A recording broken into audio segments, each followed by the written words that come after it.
Hey team, Richard Tubb here for a very special Bonusode episode of Tubb Talk, the podcast for managed service providers. And today we are live and in living colour from Berlin, Germany for the big Pax8 Beyond EMEA conference. And I'm joined today by a friend of the show, one of the individuals behind bringing Pax8 Beyond event to Europe, Pax8 Chief Revenue Officer EMEA, and my great friend, Phylip Morgan. How are you doing today, Phil? I'm doing great, thank you, Richard. Great to have you with us here. Well, it's good to catch up with you. Who'd have thought Pax8 would be bringing their conference to Europe, 500 plus MSPs in attendance. We were just talking just before we came on air here about what a great buzz it is and just the caliber of the attendees, high quality and that. So before we jump into everything, you've been a guest on this show a number of times. Last time I spoke to you was Tubb Talk episode 142. Wow. We talked, artificial intelligence, the future of managed services and Pax8 for MSPs. But my goodness, a lot has changed in the months since then. So tell us what's new at Pax8. Open-ended question. Yeah, I think, can we slow down the AI thing? I think that's probably accelerating everything, isn't it? Yeah, so the big things that we're talking about here with our partners, and look, you double click on whichever bits of this you want to go to really. You're aware of the press release that we've released on the big day of November 4th, where the Voyager Alliance experience is launched. And that is then sat on top of the new marketplace experience. You sat through Scott's presentation this morning. The robots are coming, that stuff as well. So we're really excited. But above all, listen, Rick, you, me, we're MSP guys, right? And so for me, putting enterprise quality tools and in that marketplaces, creating an environment where now an MSP can have a storefront and access to the marketplace. It gives me so much excitement to be taking that out to the whole of EMEA. Yeah, so much to unpack there. Let's talk about the cloud marketplace a little bit more to begin with.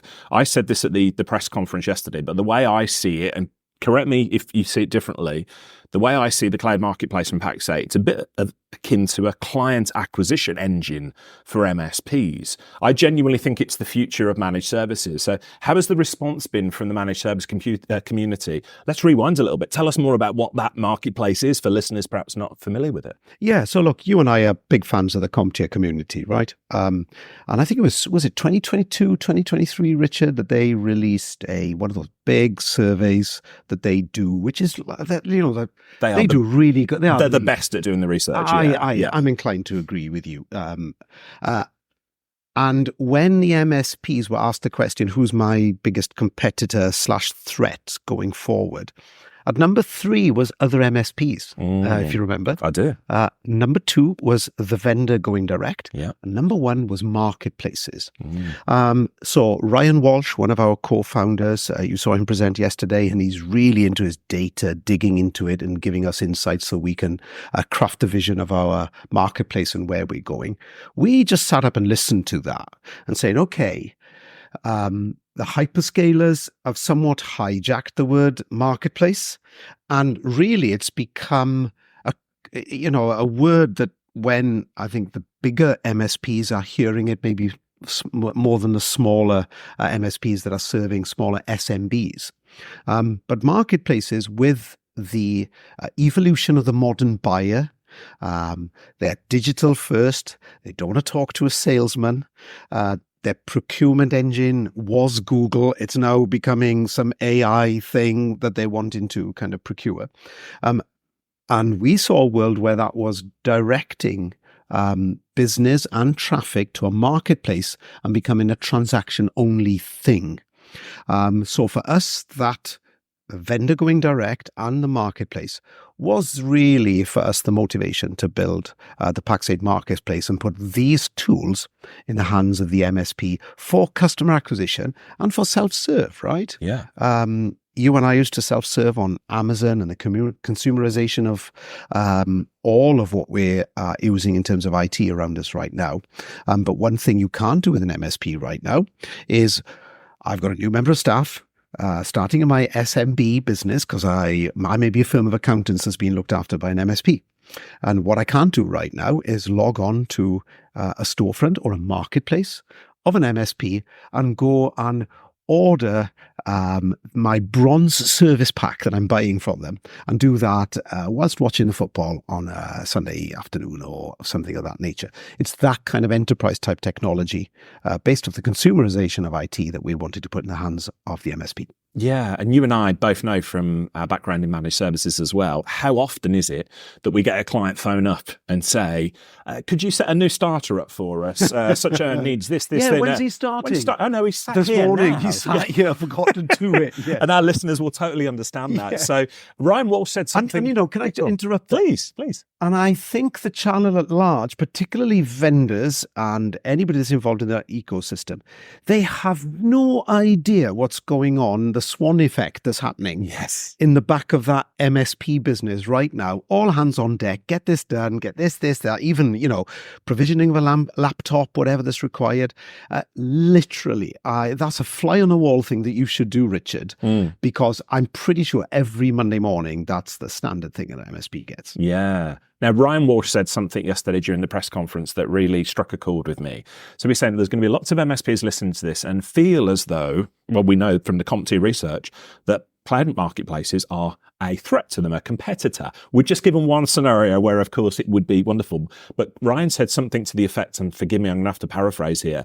He said, don't compete with the cloud marketplaces, ally up with them, or build a strategic alliance with them. Love that approach. So for any MSPs listening to this, perhaps they're not Pax8 partners at the moment. Perhaps they're not really sold on the idea of a cloud marketplace. What would you say to them? Well, you saw from Nick's presentation this morning how much of the SMB ecosystem right now is reliant on Pax8. Mm-hmm. So what we would say is, you could make the case that we're already the world's number one SMB marketplace. Or you could say we are the fourth marketplace globally, behind the hyperscalers at 1, 2, and 3 and what they are doing. So what we are trying to do, back to our opening comments earlier, is put these enterprise class tools in the hands of the small MSP so that they can fight back really at what is happening with the digitization and the automation of everything. Yeah. Our great friends and an influence on you as much as me, Bob Berg, the Go-Giver, listeners to this podcast will now talk about the Go-Giver all the time, as you do as well. We love Bob Berg.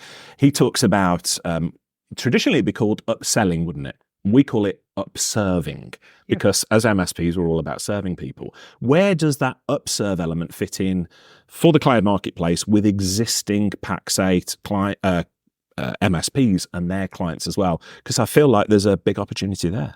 Yeah, look, the MSP already, as you know yourself, the MSP is pretty much a therapist for most of the SMB customers right now. Okay, they phone them up with all the kind of hassles that happen in their business around recruitment, retention, technology, and everything. So the evolution of the MSP, we've talked about this before, Richard. If you go back 30 years ago, the approach from those that were going into managed services away from break fix was, billable hours, and you were consuming those hours off and block minutes and all of what we were doing. And then we went from that more IT support first 10 years of MSP. The second 10 years, then we all started talking about technology solutions. We're not a support company anymore. We're providing a technology solution. Since the pandemic, and it was triggered by the pandemic, the MSP is now challenged to deliver a business outcome, not a technology solution. And that's the challenge today that they have to fix. And the first big business outcome they were asked to fix was, I want all my staff to work from home during COVID-19. Okay? That is not a technology play. Technology was a fix for it. And it's definitely not a vendor play. Nobody was asking at the time, with as we were rolling things out at that time, there were very few customers of MSPs that were asking, and tell me, is this on VMware or Citrix or, what technology you were deploying? It was just, I need to stay alive, just fix it. Yeah. And so this now with, obviously, post ChatGPT 4 now, where we're at, and the hockey stick of automation, AI, Now, the business outcome that is asked to be fixed at this moment in time is how can we be more productive? And that's the world that we find ourselves in, right? So that's the MSP challenge right now. Yeah. Changing tacks a little bit. Last time we spoke on this podcast, episode 142, you shared your thoughts on a phrase that I really loved. Data is like oil. Love that. You said it's a huge new currency that's creating huge shifts in the industry. You speak to thousands of MSPs every year from all over Europe and over the globe, Phil. So what are you seeing them do in the real world about that idea that data is like oil? What are MSPs doing in the real world? Oh, well, funny enough, ever since I put that talk together, I think about 18 months ago, there's lots of people now giving a counter view as data is not the new oil. Okay. In what way? Well, I think I remember someone saying to me, well, that's a bit crude. Get it? Yeah, I like that. Yeah. And I think the point I was trying to make at the time, and when I've been saying data is the new oil, is we all have all of this data. The MSP holds amazing amounts of data. Agreed. That they have at their fingertips. However, it's at their fingertips and not in their dashboard. They have to log into this, get access to that, MFA over there to get into this. There's a challenge with surfacing this data.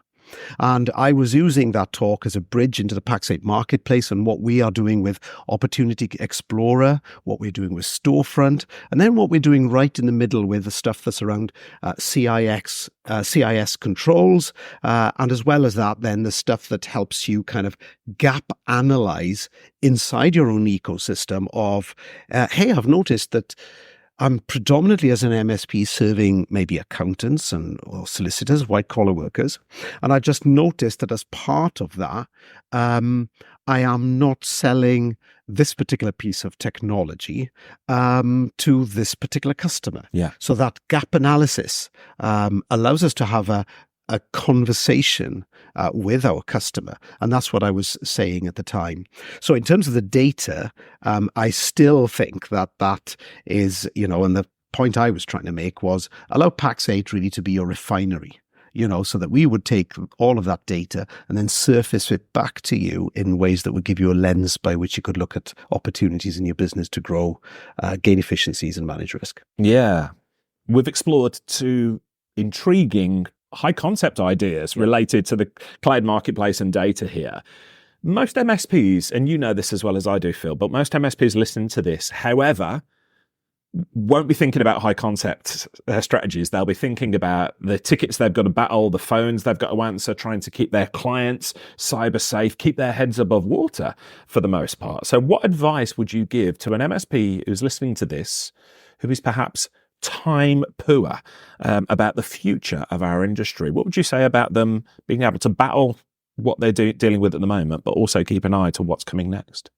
Well, what we've discovered at Pax8 in recent years is there's three drivers that the MSP is challenged with.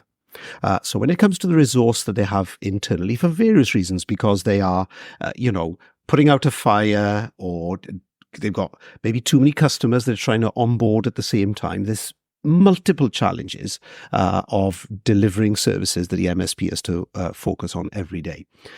But we noticed there's three trends. Trend one that you've highlighted there is that they are time poor, right? There's only 8 hours in a day, and you've only got a certain number of people that you've got.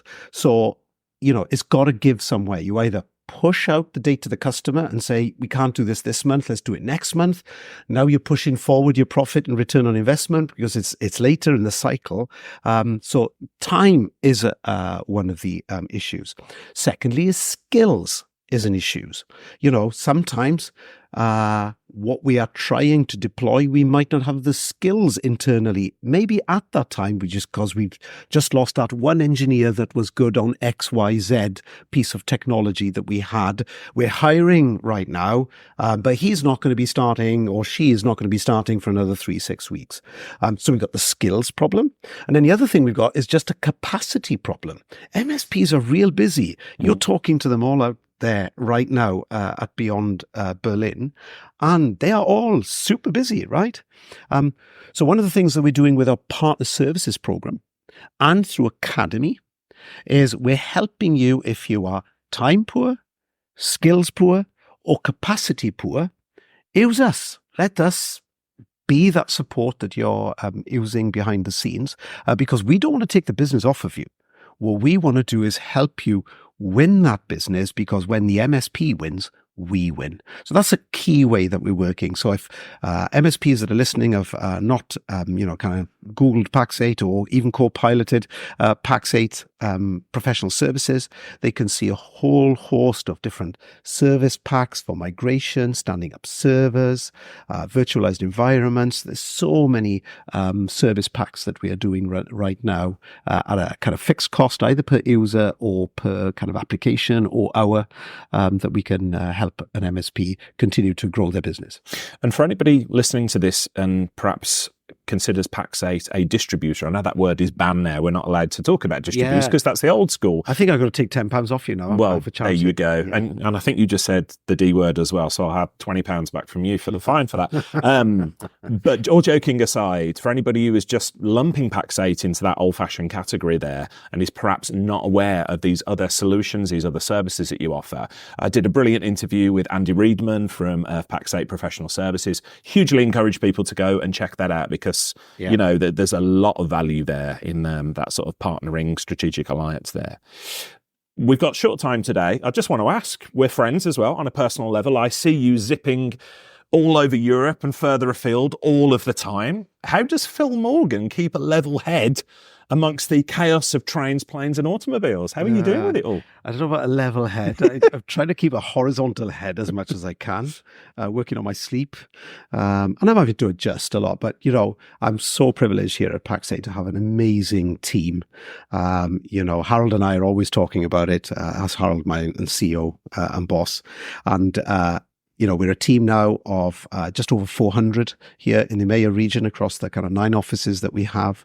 And we're just blessed to have such a great, great team that's around us. So most of my travel is really to get around the team, and as well as that, meet as many partners as I can, because without me understanding what the challenges they face on a day-to-day basis, then we can't develop solutions to help the partners kind of grow, gain efficiencies, and manage risk. Yeah.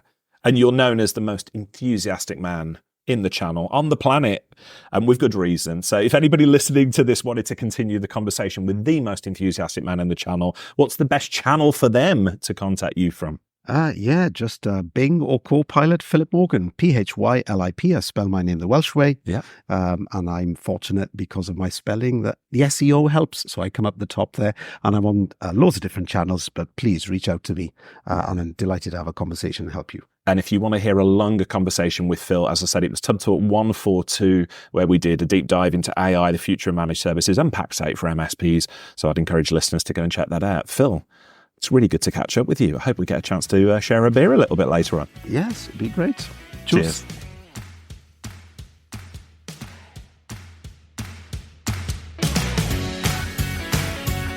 Hey folks, Richard here. Thanks for listening today. I know you've got a ton of options for who you listen to nowadays, so I really appreciate your support. Do you have any feedback on this episode? Ideas for future guests? Tweet me at Tubblog using the hashtag TubbTalk. I respond to every tweet and really appreciate your feedback.